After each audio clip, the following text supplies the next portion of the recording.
అఖండ భారతదేశం ఏర్పడడానికి సింధు నాగరికతలోనే పునాదులు ఏర్పడ్డాయి. ఒకసారి సింధు నాగరికతను పూర్తిగా పరిశీలిస్తే ఈ విషయం అవగతమవుతుంది.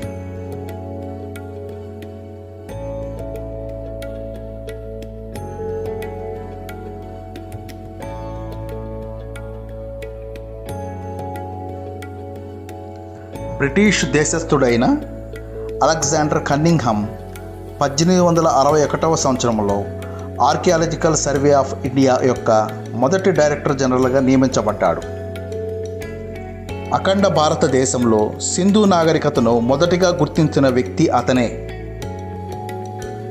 సర్ జాన్ హర్బర్ట్ మార్షల్ మరియు ఆర్డి బెనర్జీ గారు సింధు నాగరికతను లోతుగా అధ్యయనం చేసి పూర్తి వివరాలను ఆధారాలతో సహా బాహ్య ప్రపంచానికి అందించారు.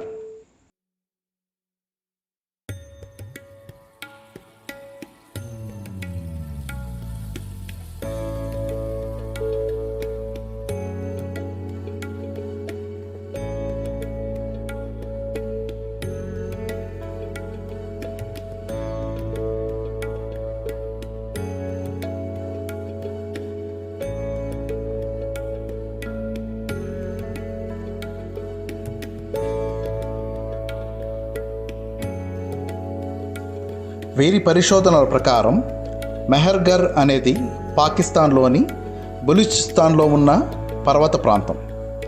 నియోలిథిక్ పీరియడ్ అనగా కొత్త రాతి యుగంలోని ఈ ప్రాంతపు ప్రజలు దక్షిణ ఆసియాలో మొట్టమొదటిసారిగా వ్యవసాయం మరియు పశువుల పెంపకం చేపట్టారు. ఇది సుమారుగా 7000 BCE నుండి 2500 BCE మధ్యకాలంలో జరిగినట్టు పరిశోధనలలో తెలుపబడుతున్నాయి.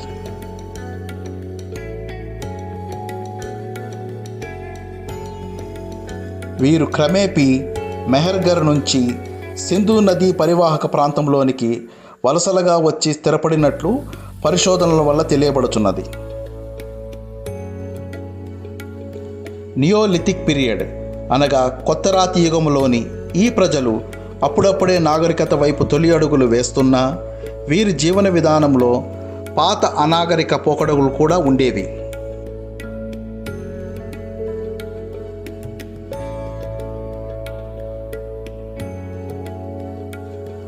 2600 BCE నుండి 1900 BCEల మధ్యకాలంలో సింధు నాగరికత గొప్ప స్థితిలో ఉండేది.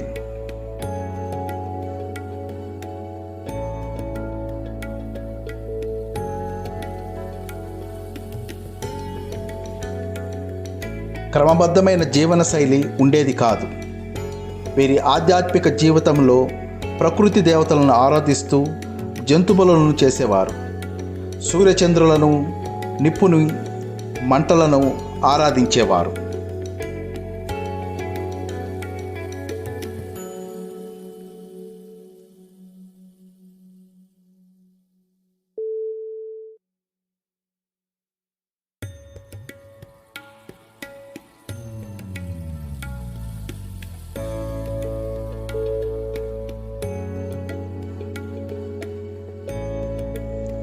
అలాంటి ఆ సమాజంలో ఒక వర్గం వారు వీరి యొక్క వింత పోకడలను నిరసిస్తూ మంచి మార్గం వైపు నడిచేటందుకు దోహదం చేస్తూ వారిని ప్రేరేపించే ప్రయత్నాలు చేయడం ప్రారంభించారు.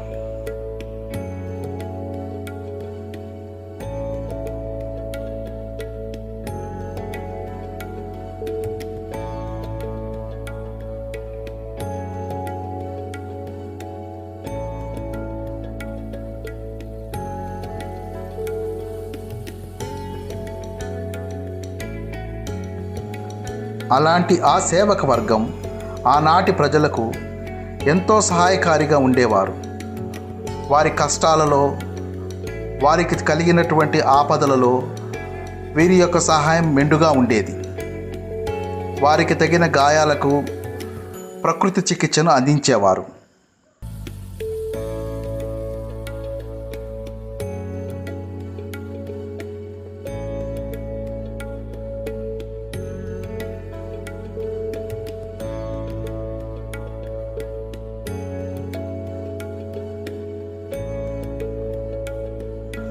నాటి సామాజిక జీవనంలో ప్రజల మధ్యలో జరుగుతున్నటువంటి ఎన్నో గొడవలను ఈ సేవక వర్గం వారు మధ్యవర్తిత్వం వహించి వాటిని ఆపేవారు.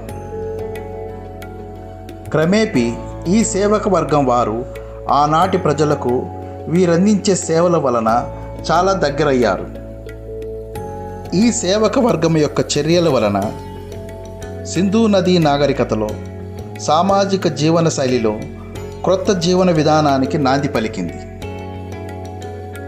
ఆనాటి ప్రజలు వారి ఆధ్యాత్మిక జీవనశైలిలో భాగమైన ప్రకృతి దేవతలను ఆరాధిస్తూనే తమకు అన్ని విధాలుగా అండగా ఉన్నటువంటి ఆ సేవక వర్గాన్ని కూడా ఆదరించేవారు.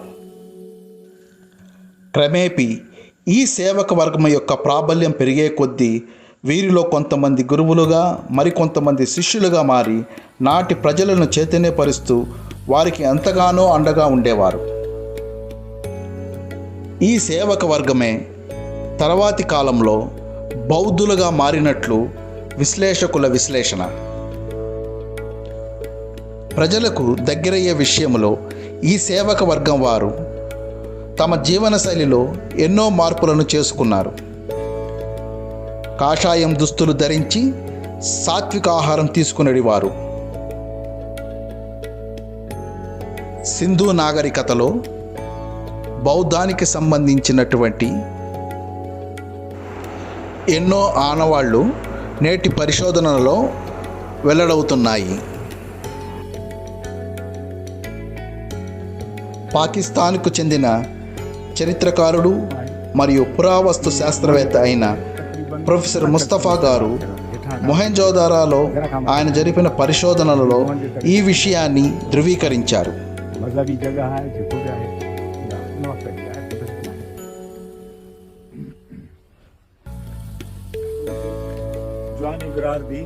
प्रोफेसर बुद्धिस्ट पीरियड जो वो आए 1985 में दुनिया యునెస్కో కూడా ఈ విషయాన్ని ధృవపరిచే దిశలో పరిశోధనలు చేస్తుంది. The Indus civilization, regarded as one of the four greatest ancient civilizations, was founded around 2500 BC.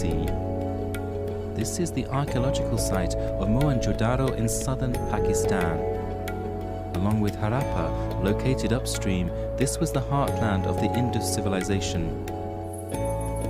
The remains of an ancient city predating Buddhist history was discovered by chance in 1922 during the excavation of a partly revealed stupa. 2022వ సంవత్సరంలో మొహెంజోదారోలో వచ్చిన భారీ వరదల వలన బుద్ధునికి సంబంధించిన ఒక లోహపు గుర్తు బయటపడినది.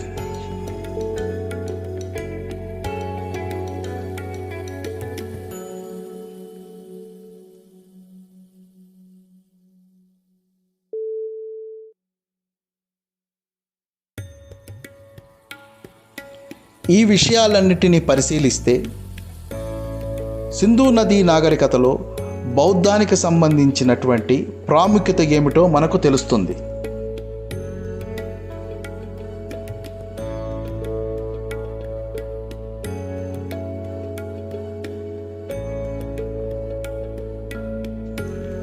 తనహంకర బౌద్ధ సాహిత్యంలో ఇతనిని మొదటి బుద్ధునిగా గుర్తించారు.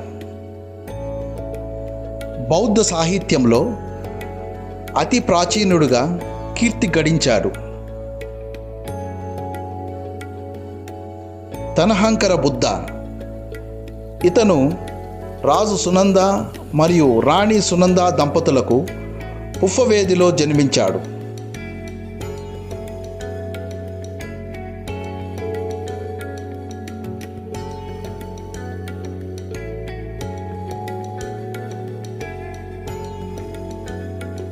ఈ ప్రపంచంలో తథాగత బుద్ధుని కంటే ముందు 27 మంది బుద్ధులు ఉన్నారు.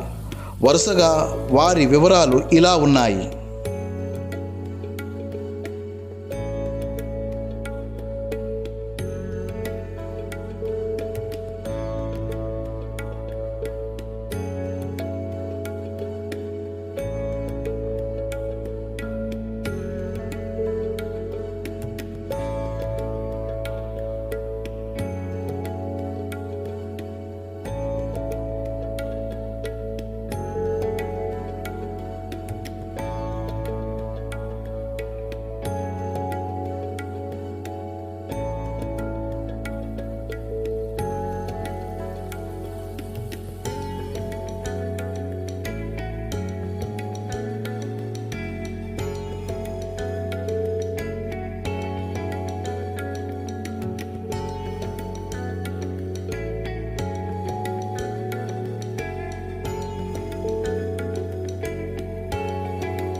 ఈ 28 మంది బుద్ధుల సమాచారం మనకు శ్రీలంకలోని హబరణ తంపిత రాజమహావిహారయ అనే చిన్న బౌద్ధాలయంలో లభ్యమవుతుంది. దీనిని అనురాధపుర రాజవంశానికి చెందిన రాజా వసభ 65 మరియు 109 ఏడీల మధ్య నిర్మించాడు. ఈ 28 మంది బుద్ధులకు సంబంధించిన సమాచారం మనకు అజంతా గుహలలో కూడా కనిపిస్తుంది. ఈ విషయాన్ని ministry of culture, government of India వారి అధికారిక వెబ్సైట్లో పొందుపరచబడినది. ఈ 28 మంది బుద్ధుల గురించి నేటి ప్రజలలో ఉన్న అనేక అనుమానాలకు పూర్తి ఆధారాలతో వచ్చే డాక్యుమెంటరీలో వివరించడం జరుగుతుంది. అఖండ భారతదేశం ఆవిర్భావానికి దోహదం చేసిన అనేక సామాజిక స్థితులు మరియు దానిపై బౌద్ధం యొక్క ప్రభావం గురించి కూలంకషంగా తర్వాతి భాగంలో చర్చిద్దాం.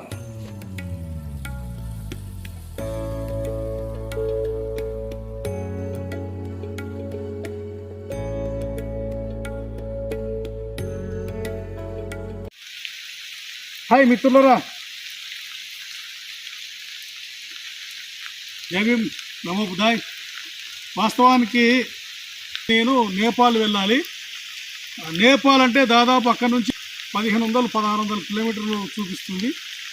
అయితే నేను అక్కడ నుంచి వయా ఛత్తీస్గఢ్ అండ్ ఒడిస్సా మీదుగా ఒడిస్సాలో ఉన్న యూనివర్సిటీ లలితగిరి, ఉదయగిరి, రత్నగిరి, పుష్పగిరి ఈ యూనివర్సిటీలు మొత్తము చూపించుకుంటూ అక్కడి నుంచి ముందుకు బీహార్లో వెళ్ళి, బీహార్లో ఒక యూనివర్సిటీ ఉంది, అది కూడా ఆ యూనివర్సిటీ షూట్ చేసి అక్కడి నుంచి బీహార్ మీదుగా నేపాల్ వెళ్ళాల్సిన పరిస్థితి ఉంది.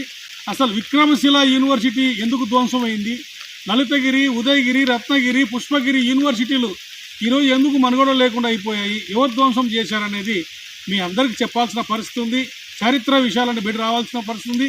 ఇలా అంటే బుద్ధుని కంటే బుద్ధులు ముందు ఉన్న బౌద్ధులు వారి సమాధులు షూట్ చేసుకునే క్రమంలో, అంటే డాక్యుమెంటరీ కోసం వెళ్తున్న క్రమంలో వీటన్నిటిని మీకు పరిచయం చేసుకుంటూ వెళ్ళాల్సిన పరిస్థితి ఉంది. కాబట్టి అలా వెళ్తున్నాను. ఊరికే ఉట్టిగా డైరెక్ట్ వెళ్ళేదానికన్నా ఇవన్నీ మీకు పరిచయం చేసి వెళ్ళాలని చెప్తున్నాను. వెళ్తున్నారా, ప్రయాణం సాగుతూనే ఉంది. ఎంతంటే అడవులు చూడండి, చుట్టూ చాలా ఇట్లా అడవి, మొత్తం అడవి ప్రాంతమే, ఎటు తిరిగే అడవే ఉంది, చుట్టూ అడవి, మొత్తం ఈ టైగర్ జోను చెప్పాలంటే. అయినప్పుడు కూడా బయలుదేరిపోతున్నాము. ఇదంతా బౌద్ధం కోసం నా అన్వేషణ. జై భీమ్, జై భారత్, నమో బుద్ధాయ్.